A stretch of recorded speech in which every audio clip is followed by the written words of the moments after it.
Alright, so this is my very first original I got back in 2015. This is gonna be undergoing a restoration. I had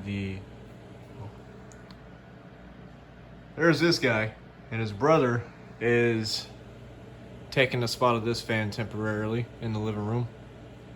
I have all 5 blades put onto that one. It's a 2000 American made original. Bitch haul ass. But this is very sentimental to me. Or sentimental, yeah. Sentimental. I'm going to take it completely apart. I love doing that, by the way. So I'm gonna pull the pull speed switch out, the reverse switch out, and the capacitor. Since this actually has a capacitor in the switch housing, unlike the 2 amp originals. Their capacitor is at the top of the motor here. I'm gonna unscrew the switch housing. I'm gonna inspect the bearing. I'm gonna inspect the reservoir where all the oil is. Make sure there's not a bunch of crap in there. Probably is actually, because this fan has actually never undergone an overhaul. You know, actually been torn apart and looked through. The only thing I've done was replace the pull chain switch, I believe. I think this broke in the past, but no, I think it was the reverse switch. I had to fix the reverse switch. It was very hard to find a reverse switch for this fan, so I had to like actually fix the thing.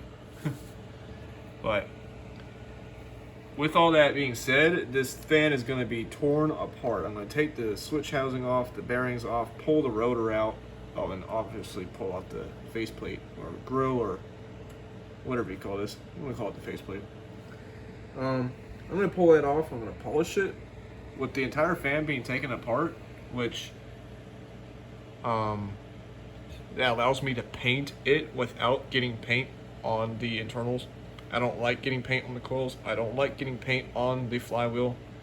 I see some people when they paint their 100 originals, man, they paint the freaking the flywheel too. They paint it white. In my opinion, I don't like that. Especially when they get paint on the coils too. Because when you get paint on the coils, you're restricting airflow.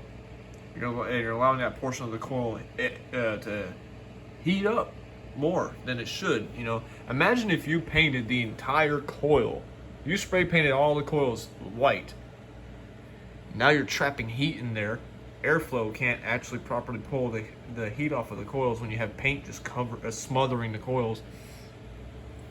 Anyways, I'm actually gonna pull it apart, and I think, yeah, when I disconnect everything out of the switch housing, I can pull the wires, these wires out, and then pull this wire, all these wires out of here and snip the zip tie.